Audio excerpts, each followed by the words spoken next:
నమస్కారం SS9 వార్తలకి స్వాగతం. ముందుగా ముఖ్యాంశాలు. బాంబు బ్యాగుతో అనుమానితుడు రామేశ్వరం కెఫేలో జరిగిన పేలుడుకి సంబంధించిన సీసీటీవీ వీడియో రిలీజ్. పశ్చిమ బెంగాల్లోని కృష్ణానగర్లో జరిగిన బహిరంగ సభలో ప్రధాని మోదీ ప్రసంగం. ఎంపీ వేమిరెడ్డి ప్రభాకర్ రెడ్డి ఆయన సతీమణి ప్రశాంతి రెడ్డి టీడీపీలోకి రావటం శుభపరిణామమని కొనియాడిన టీడీపీ అధినేత చంద్రబాబు. జగన్ సైతాన్ పాలన పోవాలి, పవన్ కళ్యాణ్ చంద్రబాబుల మంచి పాలన రావాలి వెల్లడించిన జనసేన పశ్చిమ ఇన్ఛార్జి పోతిన వెంకట మహేష్. ముఖ్యమంత్రిగా ఉండి సొంత బాబాయ్ హత్య కేసులో నిందితుల్ని గుర్తించలేని జగన్మోహన్ రెడ్డి మండిపడిన మాజీ మంత్రి కిడారి శ్రవణ్ కుమార్. రామేశ్వరం కెఫేలో జరిగిన పేలుడికి సంబంధించిన కీలక అప్డేట్ దొరికింది. కెఫేలోకి బ్యాగ్ తో వెళ్తున్న ఓ అనుమానాస్పద వ్యక్తికి చెందిన సీసీటీవీ ఫుటేజ్ ని రిలీజ్ చేశారు. బెంగళూరులోని వైట్ ఫీల్డ్ ఏరియాలో ఉన్న కెఫేలో శుక్రవారం మధ్యాహ్నం బ్లాస్ట్ జరిగిన విషయం తెలిసిందే. పేలుడు జరగటానికి ముందు ఆ అనుమానాస్పద వ్యక్తి కెఫేలో బ్యాగ్ పెట్టి వెళ్లినట్లు గుర్తించారు. అనుమానితుడితో ఉన్న మరొక వ్యక్తిని పోలీసులు పట్టుకున్నారు. బెంగళూరు పోలీసులు అతన్ని విచారిస్తూ ఉన్నారు. ప్రధాన అనుమానితుడి ఫేస్ మాత్రం మాస్క్ తో కప్పి ఉంది. అతని క్యాప్ ధరించాడు. ప్లేట్లో ఇడ్లీ తీసుకుంటూ ఉన్నట్లు కూడా కెఫేలో ఉన్న కెమెరాలకు చిక్కాడు. కెఫేలో జరిగిన పేలుడులో 10 మంది గాయపడ్డారు. UAPA చట్టం కింద కేసు నమోదు చేశారు. పశ్చిమ బెంగాల్లోని కృష్ణానగర్లో జరిగిన బహిరంగ సభలో ప్రధాని నరేంద్ర మోదీ ప్రసంగించారు. అక్కడ భగవాన్ శ్రీకృష్ణుని యొక్క ప్రముఖ బోధకుడు చైతన్య మహాప్రభుకు నివాళులర్పించారు. మరియు భారీ సంఖ్యలో హాజరైన గౌరవనీయులైన తల్లులు, సోదరీమణులు మరియు కుమార్తెలకు తన శుభాకాంక్షలు తెలిపారు. తన ప్రసంగంలో ప్రధాని మోదీ గత 2 రోజుల్లో పశ్చిమ బెంగాల్లో ప్రారంభించిన ముఖ్యమైన అభివృద్ది ప్రాజెక్టులను హైలైట్ చేశారు. దీని మొత్తం 22,000 కోట్లు. ఈ ప్రాజెక్టులు రాష్ట్రంలోని కనెక్టివిటీ, విద్యుత్, పెట్రోలియం, మౌలిక సదుపాయాలు మరియు ఓడరేవు సౌకర్యాలను పెంపొందించడం, యువతకు పెరిగిన పెట్టుబడులు మరియు ఉద్యోగ కల్పన అవకాశాలను పెంపొందించడం లక్ష్యంగా పెట్టుకున్నాయని ప్రధాని మోదీ తెలియజేశారు. 7,000 करोड़ रुपीस इसकी विकास परियोजनाओं का लोकार्पण और शिलान्यास किया. इनमें रेलवे, पोर्ट, पेट्रोलियम से जुड़ी कई बड़ी योजनाएं थी और आज एक बार फिर मुझे करीब 15,000 करोड़ रुपए 15,000 करोड़ रुपीस उसके विकास कार्यों के लोकार्पण और शिलान्यास का सौभाग्य मिला है. बिजली, सड़क, रेल की बेहतर सुविधाएं बंगाल के मेरे भाई बहनों के जीवन को भी आसान बनाएगी. ఎంపీ వేమిరెడ్డి ప్రభాకర్ రెడ్డి ఆయన సతీమణి ప్రశాంతి రెడ్డి టీడీపీలోకి రావడం శుభపరిణామమని టీడీపీ అధినేత చంద్రబాబు నాయుడు తెలిపారు. నేడు నెల్లూరు సభలో ఆయన మాట్లాడుతూ రాజకీయాల్లో సంపాదించాలని, దుర్మార్గపు పనులు చేయాలనే ఆలోచన వారికి లేదని అన్నారు. వీపీఆర్ లాంటి వారు రాజకీయాల్లో ఉండటం అవసరమని అన్నారు. సొంత డబ్బు ప్రజలకి ఖర్చు పెట్టే మనస్తత్వం వీపీఆర్లదని చంద్రబాబు కొనియాడారు. ఎందుకు ఈ మాట మాట్లాడుతున్నానంటే ఆయన ఏదో పార్లమెంట్ లో పోటీ చేయాలని కాదు. అలాంటి వ్యక్తులు రాజకీయానికి అవసరం. రాజకీయాలకి గౌరవం తెచ్చే వ్యక్తులు, అలాంటి వ్యక్తుల్ని పార్టీలోకి స్వాగతం పలకడం నా బాధ్యతగా ఆలోచించి ఈరోజు వారికి స్వాగతం పలుకుతున్నానని చెప్పి కూడా నేను మీకు తెలియజేస్తున్నా. సమైక్య ఆంధ్రప్రదేశ్ లోని 9 సంవత్సరాలు ఎవ్వరికీ దక్కని గౌరవం నాకు దక్కింది. 15 సంవత్సరాలు ప్రతిపక్ష నాయకుడిగా ఉన్నా, 28 సంవత్సరాలు పార్టీ అధ్యక్షుడిగా ఉన్నా, అలాంటి నాలాంటి వాళ్ళ పట్లే ఈ ముఖ్యమంత్రి ఎట్లా ప్రవర్తించాడో మీరు ఒక్కసారి గుర్తుపెట్టుకుంటే, ఇంకా పార్టీలో గాని రాష్ట్రంలో గాని ఈ ముఖ్యమంత్రి ఒకటే ఆలోచిస్తున్నాడు. మనం అందరం బానిసలం, ఆయన ఒక్కడే రాజు, రారాజు. ఎవరైనా ఒక సైకో, ఎవరైనా ఆయన్ని వ్యతిరేకిస్తే, నువ్వు చేసింది తప్పని చెప్పితే ఇంక వాళ్ళ పని అయిపోయింది. అదే అయ్యింది పాపం ఆనం రామనారాయణ రెడ్డి గారు. మనం చేసే విధానం తప్పు, కరెక్ట్ కాదని ఒక మాట అన్నాడు. అప్పటి నుంచి ఆ నియోజకవర్గంలో ఆయనకి ఏ పనులు చేయలేదు, మీటింగ్లు కూడా పిలవలేదు. జగన్ సైతాన్ పాలన పోవాలి, పవన్ కళ్యాణ్ చంద్రబాబుల మంచి పాలన రావాలని జనసేన పశ్చిమ ఇన్ఛార్జి పోతిన వెంకట మహేష్ ఆకాంక్షించారు. పవన్ కళ్యాణ్ మీద ఎన్ని విష ప్రచారాలు చేసినా ప్రజలు నమ్మే పరిస్థితులు లేరని అన్నారు. మార్పుకు చిరునామా పవన్ కళ్యాణ్ అని ప్రతి ఒక్కరూ విశ్వసిస్తున్నారని వెల్లడించారు. ఇంటింటికి రాబోయే మన జనసేన టీడీపీ ప్రభుత్వం కార్యక్రమంలో భాగంగా 39వ డివిజన్లో డివిజన్ అధ్యక్షులు ఏలూరు సాయి శరత్, డివిజన్ కమిటీ సభ్యుల ఆధ్వర్యంలో జనసేన పార్టీ పశ్చిమ నియోజకవర్గ incharge Pothina Venkata Mahesh Nagaiah hotel centre నుంచి పలు ప్రాంతాల్లో పర్యటించారు. ఈ సందర్భంగా స్థానిక సమస్యల్ని అడిగి తెలుసుకున్నారు. ఈ సందర్భంగా పోతిన మహేష్ మీడియాతో మాట్లాడుతూ ఇంటింటికి రాబోయే జనసేన టీడీపీ ప్రభుత్వ కార్యక్రమంలో భాగంగా ఇంటింటికి వెళ్తూ ఉంటే ప్రజల దగ్గర నుంచి మంచి స్పందన లభిస్తుందని, వైసీపీ నాయకులు ప్రెస్ మీట్లు పెట్టి జనసేన పార్టీ మీద విష ప్రచారం చేస్తున్నారని, వారందరికీ కూడా ఒకటే హెచ్చరిక చేస్తున్నానని, మీ యొక్క పెయిడ్ మీడియా ద్వారా, మీ ఫేక్ మీడియా ద్వారా చేసే అసత్య ప్రచారాలను ప్రజలు నమ్మే పరిస్థితిలో లేరని అన్నారు. YCP party, Jaganmohan Reddy, YCP నాయకులు పవన్ కళ్యాణ్ మీద ఎన్ని విష ప్రచారాలు చేసినా ప్రజలు నమ్మే పరిస్థితిలో లేరని మీకు అతి త్వరలోనే తెలుస్తుందని అన్నారు. ఇంటింటికి రాబోయే జనసేన టీడీపీ ప్రభుత్వ కార్యక్రమంలో భాగంగా ఈ రోజున 39వ డివిజన్ అధ్యక్షులు ఏలూరు సాయి శరత్ గారి ఆధ్వర్యంలో ఇంటింటికి ప్రచారం నిర్వహించాం.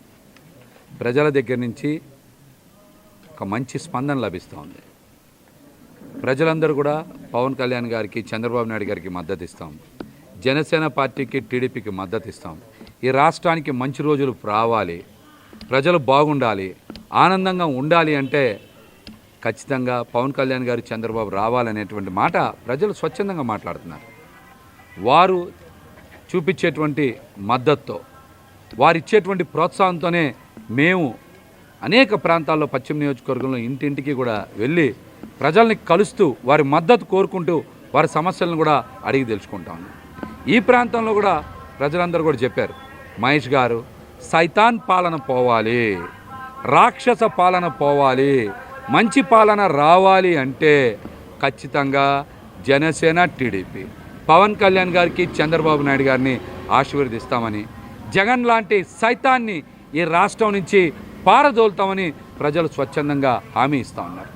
అంటే ఏ స్థాయిలో ప్రజలు ఇసిగిపోయారు, ఈ ప్రభుత్వం చేసే దుర్మార్గాలు ఎంత మితిమీరిపోయాయో ఒక్కసారి మనందరం కూడా అర్థం చేసుకోవచ్చు. మొదటి నుంచి చూస్తుంటే ఇక్కడ డ్రైనేజ్ వ్యవస్థ చాలా ఇబ్బందిగా ఉందని, మురుగు పారట్లేదని, పన్నులు మాత్రం పిండి వసూలు చేస్తున్నారు కానీ ఇక్కడ కనీసం దోమల మందు కూడా జల్లట్లేదనేటువంటి ఆవేదన ప్రజలు వ్యక్తం చేస్తున్నారు. వైసీపీ పాలనలో గంజాయి అమ్మకాలు విపరీతంగా పెరిగిపోయి యువత భవిష్యత్తు నాశనం అవుతుందని విజయవాడ తూర్పు ఎమ్మెల్యే గద్దె రామ్మోహన్ ఆవేదన వ్యక్తం చేశారు. రాష్ట్రం బాగుపడాలంటే వచ్చే ఎన్నికల్లో ప్రజలు వైసీపీకి తగిన బుద్ధి చెప్పాలని పిలుపునిచ్చారు. విజయవాడ తూర్పు నియోజకవర్గం 16వ డివిజన్ భూపేష్ గుప్తా నగర్లో బాబు షూరిటీ భవిష్యత్తు గ్యారంటీ కార్యక్రమం జరిగింది. ఈ సందర్భంగా ఎమ్మెల్యే గద్దె రామ్మోహన్ గడప గడపకు వెళ్లి టీడీపీ అధికారంలోకి వస్తే అందజేసే సంక్షేమ పథకాలు, అభివృద్ధి కార్యక్రమాలను వివరించారు. అనంతరం మీడియాతో మాట్లాడుతూ వైసీపీ పాలనలో గంజాయి విచ్చలవిడిగా లభ్యమవుతుందని, యువత మత్తుకు బానిసలై జీవితాన్ని నాశనం చేసుకుంటున్నారని ఆరోపించారు. స్థానికంగా డ్రైనేజీ సమస్య ఉందని, ఎక్కడికక్కడ నీరు నిలిచిపోయి ప్రజలు ఇబ్బందులు పడుతున్నారని చెప్పారు. టీడీపీ అధికారంలోకి వస్తే సమస్యల్ని పరిష్కరిస్తామని స్పష్టం చేశారు. ఈ కార్యక్రమంలో జనసేన, టీడీపీ పార్టీల నాయకులు పాల్గొన్నారు. ప్రచారం సందర్భంగా ఇక్కడ వచ్చేసిన సందర్భంలో ప్రతి ఒక్కళ్ళు కూడా గంజాయి వలన మేము కుటుంబాలన్నీ చిన్న భిన్నమవుతూ ఉన్నాయి. మద్యం తాగిన వాళ్ళందరూ కూడా నరాల బలహీనత, చేతులు పడిపోతున్నాయి, కాళ్ళు పడిపోతున్నాయని చెబుతూ డ్రైనేజ్తో, దోమల బిడ్డతో అందరూ కూడా హాస్పిటల్ పాలవుతున్నారని చెబుతూ ఉన్నారు. ఒక సమస్య కాదు, అనేకమైన సమస్యలతో మేము అల్లాడిపోతున్నామని చెబుతా ఉన్నారు. రాష్ట్రం అభివృద్ధి పదంలో సాగాలంటే చంద్రబాబు పాలన రావాలని మైలవరం ఎమ్మెల్యే వసంత కృష్ణ ప్రసాద్ అన్నారు. నియోజకవర్గం నుంచి పెద్ద ఎత్తున అనుచర గణంతో కలిసి హైదరాబాద్ వెళ్లిన ఆయన చంద్రబాబు నివాసంలో టీడీపీలో చేరారు. ఎమ్మెల్యే వెంట మండల పార్టీ అధ్యక్షులు, సీనియర్ నేతలు, వార్డు కౌన్సిలర్లు ఉన్నారు. మైలవరం వైఎస్ఆర్సీపీ ఎమ్మెల్యే వసంత కృష్ణ ప్రసాద్ హైదరాబాద్ లో చంద్రబాబు నాయుడు సమక్షంలో తెలుగుదేశం పార్టీలో చేరారు. ఆయనకు చంద్రబాబు పార్టీ కండవ కప్పి తెలుగుదేశంలోకి సాదరంగా ఆహ్వానించారు. హైదరాబాద్లోని చంద్రబాబు నివాసంలో వసంత కృష్ణ ప్రసాద్ పార్టీలో చేరారు. వసంత కృష్ణ ప్రసాద్తో పాటు మైలవరం నియోజకవర్గ వైఎస్ఆర్సీపీ ఎంపీటీసీలు, కౌన్సిలర్లు, సర్పంచులు, పార్టీ ముఖ్య నేతలు తెలుగుదేశం పార్టీలో పెద్ద ఎత్తున చేరారు. వారిలో ఓ ఎంపీపీ, 2 వైస్ ఎంపీపీలు, 12 మంది సర్పంచ్లు, 6 ఎంపీటీసీ సభ్యులు, 7 సొసైటీ అధ్యక్షులు, 2 మండల పార్టీ అధ్యక్షులతో పాటు మరో 4 మున్సిపల్ వార్డు కౌన్సిలర్లు కూడా ఉన్నారు. తెలుగుదేశం పార్టీలో చేరడం జరిగింది.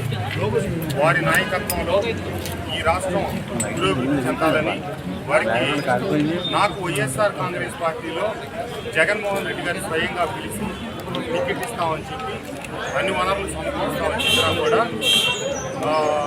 రాష్ట్రాన్ని అటు సంక్షేమం ఇటు అభివృద్ధి రెండు కళ్ళుగా ముందుకు తీసుకెళ్లాల్సిన పరిస్థితుల్లో అభివృద్ధి పూర్తిగా నిలిచిపోయినందున అభివృద్ధి ప్రదాత ఇటు ఉమ్మడి ఆంధ్రప్రదేశ్లో ఉన్నప్పుడు కావచ్చు, ఇటు హైదరాబాద్ని కావచ్చు, అటు ఆంధ్రప్రదేశ్లో కావచ్చు, అభివృద్ధి పదంలో ముందుకు సాగాలని, పరిశ్రమలు రావాలని, యువతకు ఉద్యోగ అవకాశాలు పెరగాలని చెప్పి ఇవన్నీ ఉండాలంటే బాబు గారే రావాలనే ఉద్దేశంతో ఈరోజు చంద్రబాబు గారి నాయకత్వంలో, లోకేష్ బాబు గారి నాయకత్వంలో తెలుగుదేశం పార్టీలో చేరడం జరిగింది.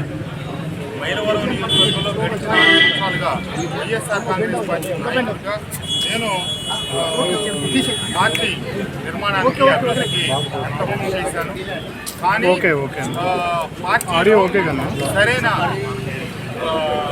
ప్రాధాన్యత నియోజకవర్గాన్ని అభివృద్ధి చేయడానికి తగిన నిధులు ముఖ్యమంత్రి జగన్మోహన్ రెడ్డి గారు కేటాయించినప్పటికీ నేను శాసనసభ్యుడిని అయిన తర్వాత 5 సంవత్సరాల పాటు మా నియోజకవర్గానికి కావాల్సినటువంటి రకరకాల అభివృద్ధి పనులకు వారికి నేను వినతి పత్రాలు ఇవ్వటం, ఆ వినతి పత్రాలు మొత్తం కూడా గుట్టదాఖలు అయ్యే పరిస్థితి చెప్తే ముఖ్యమంత్రి గారి కార్యాలయం నుంచి నేరుగా ముఖ్యమంత్రి గారి దగ్గర నుంచి ₹1 కూడా నాకు రాని విధి లేని పరిస్థితుల్లో నేను నియోజకవర్గ అభివృద్ధి కోసం నేను ఈరోజు తెలుగుదేశం పార్టీలో చేరడం జరిగింది. ముఖ్యమంత్రిగా ఉండి సొంత బాబాయ్ హత్య కేసులో నిందితుల్ని గుర్తించలేని జగన్మోహన్ రెడ్డి రాష్ట్ర ప్రజలను ఎలా కాపాడతాడని మాజీ మంత్రి కిడారి శ్రావణ్ కుమార్ తెలిపారు. ఈ సందర్భంగా టీడీపీ జిల్లా కార్యాలయంలో ఏర్పాటు చేసిన మీడియా సమావేశంలో మాజీ మంత్రి వివేకానందరెడ్డి హత్య కేసుపై ముఖ్యమంత్రి జగన్ పై ప్రశ్నలు సంధించారు. హత్య జరిగి 5 ఏళ్లు అవుతున్న కేసు పురోగతిపై స్పందించకపోగా కేసుల్లో అనుమానితుల అరెస్టుకు అడ్డుపడటంపై అనుమానం వ్యక్తం చేశారు. వివేక కుమార్తె సునీతారెడ్డి ఆరోపణలపై జగన్ స్పందించి కేసుపై దృష్టి సారించాలని డిమాండ్ చేశారు. స్వయాన బాబాయ్ హత్య చేయబడితే కూడా ఆ కుటుంబానికి ఇప్పటివరకు న్యాయం జరగకపోవడం అనేది చాలా చాలా బాధాకరం, చాలా అవమానం కూడా. గతంలో తెలుగుదేశం పార్టీ అధికారంలో ఉన్నప్పుడు వివేకానంద రెడ్డి హత్య చేయబడితే ఇదిగో చంద్రబాబు నాయుడు చేయించారు, లేకపోతే టీడీపీ నాయకులు చేయించారు అని బురద జల్లే కార్యక్రమం ఎలక్షన్ ముందు సింపతి కోసం ఈ జగన్మోహన్ రెడ్డి వాడుకున్నట్టు సంగతి మనందరికీ తెలిసిందే. ఆ తర్వాత వెంటనే ఈ కేసుని సిబిఐకి అప్పచెప్పాలని చెప్పి ఒక రిప్రజెంటేషన్ కూడా ఇచ్చిన సంగతి మనందరికీ తెలుసు. అయితే జగన్మోహన్ రెడ్డి ఈరోజు తెలుగుదేశం పార్టీ తరఫున, రాష్ట్ర ప్రజలందరి తరఫున మేము ఒకటే ప్రశ్న అడుగుతున్నాం. మరి ఆ తర్వాత తమరు ముఖ్యమంత్రి అయ్యారు కదా, ఈ ముఖ్యమంత్రి అయిన 5 సంవత్సరాల్లో దోషులను ఎందుకు పట్టుకోలేపారు? మీరే సిబిఐకి ఈ కేసు ఇవ్వాలని చెప్పి రికమెండ్ చేసిన మీరు ఈరోజు సిబిఐ దగ్గర నుంచి కేసు విత్డ్రా చేసుకోవాలని మీరు ఎందుకు చేస్తున్నారు? ఆ రోజు ఏదైతే గొడ్డల పోటుతోనే బాబాయ్ చనిపోయారని మీరు ముందుగానే ఇలా చెప్పగలిగారు. అంతేకాకుండా సొంత ఇంట్లో సొంత బాబాయ్ కూతురు ఈరోజు సునీతారెడ్డి గారు ఈరోజు న్యాయ పోరాటం చేస్తుంటే మీ మద్దతు ఎందుకు ఇవ్వలేకపోతున్నారు? ముఖ్యమంత్రి స్థానంలో ఉండి, ఆ స్థాయిలో ఉండి రాష్ట్రంలో ఒక హై ప్రొఫైల్ హత్య కేసు జరిగితే దాన్ని న్యాయం చేయలేని మీరు రాష్ట్ర ప్రజలకి ఎటువంటి న్యాయం చేస్తారని చెప్పి ఈ సందర్భంగా మేము అడుగుతున్నాం. మమతా బెనర్జీ పాలనలో మహిళలకు రక్షణ లేకుండా పోయిందని బీజేపీ మహిళా మోర్చా మీడియా ఇన్ఛార్జి సాధినేని యామిని శర్మ ఆందోళన వ్యక్తం చేశారు. పశ్చిమ బెంగాల్లోని సందేశ్ ఖాళీలో మహిళపై జరుగుతున్న ఆకృత్యాలను నిరసిస్తూ మమతా బెనర్జీ ప్రభుత్వం వైఖరికి నిరసనగా ఎన్టీఆర్ జిల్లా బీజేపీ ఆధ్వర్యంలో విజయవాడ ధర్నా చౌక్ లో ధర్నా చేపట్టారు. ఈ సందర్భంగా పార్టీ మహిళా మోర్చా మీడియా ఇన్ఛార్జ్ సాధినేని యామిని శర్మ మాట్లాడారు. అనంతరం బీజేపీ సీనియర్ నాయకులు కిలారు దిలీప్ మాట్లాడుతూ మమతా బెనర్జీ పాలనలో మహిళలకు రక్షణ లేకుండా పోయిందని అన్నారు. షేక్ షాజహాన్ ను అతి కష్టం మీద అరెస్టు చేశారని ఆరోపించారు. మమతా బెనర్జీకి పాలించే అర్హత లేదని, వెంటనే ఆమె తన పదవికి రాజీనామా చేయాలని ఆయన డిమాండ్ చేశారు. దేశంలో నరేంద్ర మోదీ గారు గడిచిన 10 సంవత్సరాల్లో మహిళలు ఆర్థికంగా, సామాజికంగా, రాజకీయంగా అన్ని రంగాలను అభివృద్ధి చెందాలి అని చెప్పని 60% పైగా కేంద్ర పథకాలను మహిళలను లబ్ధిదారులు చేస్తున్నారు. లక్పతి దీదీలను చేస్తున్నారు. అలాగే రక్షణ రంగంతో సహా రాష్ట్రపతి వరకు కూడా మహిళలకి ప్రాధాన్యత ఇచ్చారు. 33% రిజర్వేషన్ తెచ్చారు. ఉచిత ఇల్లు, రేషన్, పెన్షన్, గ్యాస్ ఇలాగే ప్రతిదీ మహిళల కోసం చేస్తున్నారు. ముద్రా యోజన చేస్తున్నారు. సుకన్య సమృద్ధి యోజనను అందిస్తున్నారు. రాష్ట్ర అధ్యక్షురాలు పురంధరేశ్వరి గారి ఆధ్వర్యంలో దేశవ్యాప్తంగా రాష్ట్ర వ్యాప్తంగా ఈ రోజున విజయవాడలో అడ్డూరి శ్రీరామ్ గారి ఆధ్వర్యాన ఈ ధర్నాలు జరుగుతున్నాయి. ఆంధ్రప్రదేశ్లో వికలాంగులకు ఇస్తున్న 3,000 పెన్షన్ ని 6,000కు పెంచాలన్న డిమాండ్తో ఈ నెల 9న చలో అమరావతికి పిలుపునిచ్చామని ఎంఆర్పీఎస్ జాతీయ అధ్యక్షులు మందకృష్ణ మాదిక వెల్లడించారు. నాగార్జున యూనివర్సిటీ ఎదురుగా ఉన్న గ్రౌండ్ లో వికలాంగుల గర్జన నిర్వహిస్తున్నామని, రాష్ట్రంలో నలుమూలల నుండి వేలాది మంది తరలి రావాలని పిలుపునిచ్చారు. ప్రభుత్వం మానవీయం కోణంలో ఆలోచించి వికలాంగుల సమస్యల్ని పరిష్కరించాలని ఆయన విజ్ఞప్తి చేశారు. నాగార్జున యూనివర్సిటీ ఎదురుగుండబడే గ్రౌండ్లో వికలాంగుల గర్జన నిర్వహించబోతున్నాం. ఈ వికలాంగుల గర్జనకు ఆంధ్రప్రదేశ్ నలుమూలల నుండి ప్రస్తుతం ఉన్న 26 జిల్లాల నుంచి వేలాది మంది తరలి రావాలని, ప్రతి జిల్లా నుంచి వేలాది మంది తరలి రావాలని పిలుపునిస్తున్నాం. అదే సమయంలో ముఖ్యంగా పెన్షన్తో పాటు వికలాంగుల వర్గానికి సంబంధించిన నిరుద్యోగ యువకులకు ఉపయోగపడే విధంగా రోస్టర్ పాయింట్ని, అన్ని రకాలుగా వికలాంగుల రోస్టర్ పాయింట్ని 10 లోపే తీసుకురావాలని చెప్పి మేము డిమాండ్ చేస్తున్నాం. అదే సమయంలో అన్ని రకాల వైకల్యానికి గురైన వికలాంగుల సమాజానికి ఖచ్చితంగా ప్రతి ఒక్కరికి అంత్యోదయ కార్డు ఇచ్చి, అంత్యోదయ కార్డు పరిధిలో వచ్చే బియ్యంతో పాటు మొత్తం సదుపాయాలు కూడా పూర్తి స్థాయిలో కల్పించాలని డిమాండ్ చేస్తున్నాం. ఈరోజు గుంటూరు పశ్చిమ నియోజకవర్గంలోని రత్నపూరి కాలనీ మరియు కళ్యాణి నగర్లో పర్యటించి అక్కడ ఉన్న స్థానిక సమస్యలను అడిగి తెలుసుకున్న అహల్య ట్రస్ట్ డైరెక్టర్ డాక్టర్ శనిక్కెల రాజకుమారి గారు. ఇవాళ ఇక్కడ రత్నగిరి నగర్లో ఈ హౌసెస్ అందరినీ విజిట్ చేస్తే వీళ్ళు మెయిన్ సమస్య డ్రింకింగ్ వాటర్, అసలు వాటర్ సప్లై అనేదే లేదు వీళ్ళకి. వాటర్ అనేది చాలా ముఖ్యమైనది మనకి, స్నానానికి కానీ తాగటానికి కానీ, పిల్లలకి స్నానాలు, స్కూల్కి వెళ్ళాలి, అసలు ఇంకా బాధాకరమైన విషయం వాళ్ళు చెప్పేది, పిల్లలు స్కూల్కి వెళ్ళే ముందు స్నానం చేసి వెళ్ళాలి. వాళ్ళకి వాటర్ ఫెసిలిటీ అనేది అసలు లేకపోవటం వల్ల ఒక 3-4 డేస్ నుంచి స్నానాలు కూడా లేవు వాళ్ళకి. ఇంకా తాగటానికి వాటర్ అయితే పొద్దున్నే 4:30-5 నుంచే సైకిల్ మీద బండ్ల మీద వెళ్ళి వాటర్ తెచ్చుకోవటానికే సరిపోతుంది. కొంతమంది అయితే ఈ పనులన్నీ మానేసుకుని ఇంకా వాటర్ కోసమే ఇబ్బంది పడుతున్నారు. మాకు ఇంటికి కూడా పంపులు ఎక్కడా లేవు, వేసిన పైపులు కూడా కనీసం నీళ్ళు రావటల్లా బంద్ చేశారు. అయితే మాకు పిల్లలకి స్కూల్కి వెళ్ళటానికి కానీ దేనికైనా కానీ చాలా ఇబ్బందిగా ఉంది. పక్కన మురికి కాలువలు నిలబడిపోతున్నాయి వర్షాకాలం వస్తే. బోరింగులు కూడా లేవు కనీసం. ఇక్కడ నీళ్లు వాళ్ళు వచ్చిన ట్యాంకీలు వచ్చి వాళ్ళకి ఇష్టమైతే నీళ్ళ ట్యాంకీలు పంపిస్తారు, 4 రోజులకు ఒకసారి నీళ్ళ ట్యాంకీలు పంపిస్తారు. మేము ఎవరికి చెప్పుకోవాలి? ఓట్ల ఎలక్షన్ వచ్చినప్పుడు కనబడతారు, తర్వాత మాకు కనిపించరు. వార్తలు ముగించే ముందు ముఖ్యాంశాలు మరొకసారి. బాంబు బ్యాగుతో అనుమానితుడు, రామేశ్వరం కెఫేలో జరిగిన పేలుడుకి సంబంధించిన సీసీటీవీ వీడియో రిలీజ్. పశ్చిమ బెంగాల్లోని కృష్ణానగర్లో జరిగిన బహిరంగ సభలో ప్రధాని మోదీ ప్రసంగం. ఎంపీ వేమిరెడ్డి ప్రభాకర్ రెడ్డి, ఆయన సతీమణి ప్రశాంతి రెడ్డి టీడీపీలోకి రావడం శుభపరిణామమని కొనియాడిన టీడీపీ అధినేత చంద్రబాబు. జగన్ సైతాన్ పాలన పోవాలి, పవన్ కళ్యాణ్ చంద్రబాబుల మంచి పాలన రావాలి వెల్లడించిన జనసేన పశ్చిమ ఇన్ఛార్జి పోతుల వెంకట మహేష్.